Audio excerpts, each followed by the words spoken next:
Assalamualaikum warahmatullahi wabarakatuh. Perkenalkan, kami dari kelompok 9 ingin menjelaskan materi tentang keputusan investasi modal. Sebelum kami memulai pembahasan tersebut, di sini kami ingin memperkenalkan anggota tim kami, yaitu dengan saya sendiri, Adnan Sitompul, kemudian teman saya Rizky Nur Ramadan, kemudian ada Nopli Subuya. Jadi untuk yang pertama kita akan membahas latar belakang dari keputusan investasi modal. Penanaman modal atau investasi dalam kegiatan tertentu bertujuan untuk memperoleh keuntungan sebesar-besarnya. Kegiatan investasi modal melibatkan alokasi dana dengan harapan mencapai keuntungan optimal.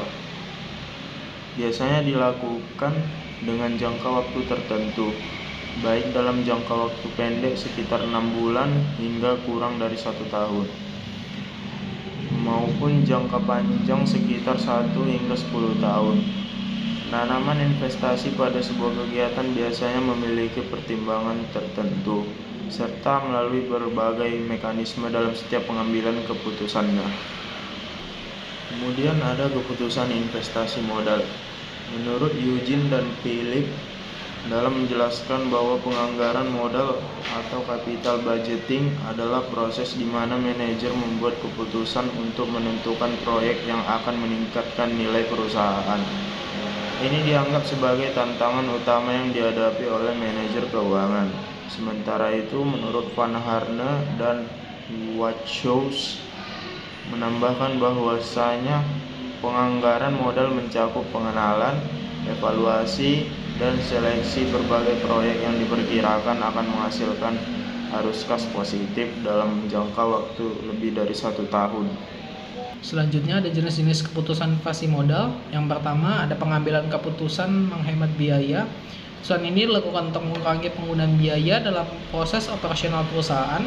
Hal itu bisa dijalankan memakai mesin atau teknologi yang lebih efisien. Yang kedua ada pengambilan keputusan perluasan kapasitas perusahaan. Keputusan ini dilakukan untuk menambah kapasitas produksi perusahaan. Hal ini dapat dilakukan dengan cara mengambil gedung baru. Yang ketiga ada pengambilan keputusan pemilihan suatu jenis aktiva.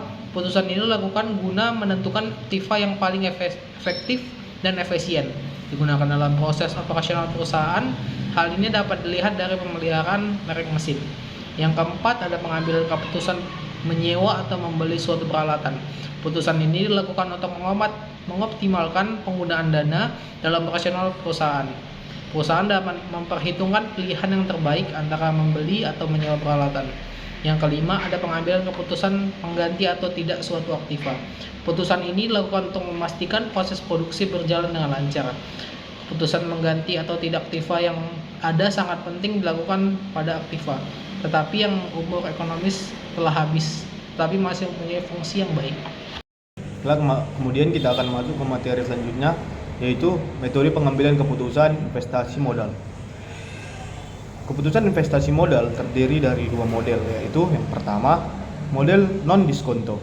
Model non-diskonto ialah metode yang tidak memperhitungkan atau mengabaikan nilai waktu dan uang.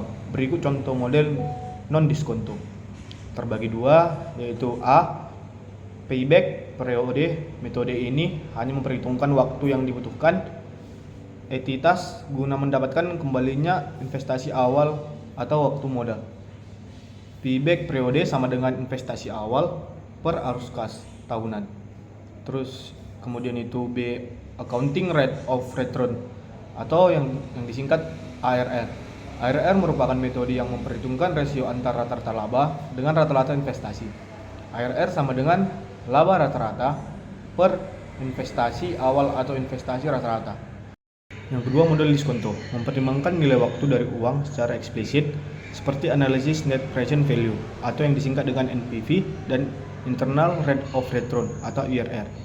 A. Net present value atau NPV. Menurut Malang 2017, net present value adalah perhitungan yang mengukur selisih antara nilai arus kas masuk pada saat ini dengan arus kas keluar dari suatu proyek. Pendekatan ini digunakan untuk mengevaluasi seberapa menguntungkannya suatu investasi. NPV sama dengan arus kas dikali faktor diskonto. Apabila NPV lebih besar dari 0, proyek tersebut dianggap layak untuk dilaksanakan karena diharapkan menghasilkan keuntungan yang lebih besar daripada biaya pengeluaran awal. Jika NPV sama dengan 0, proyek tersebut dianggap netral dan tidak menghasilkan keuntungan maupun kerugian yang signifikan. Namun, jika NPV kurang dari 0, proyek tersebut dianggap tidak layak dilaksanakan dan berpotensi menimbulkan kerugian yang sangat besar. Lalu itu B, internal rate return atau yang disingkat dengan IRR.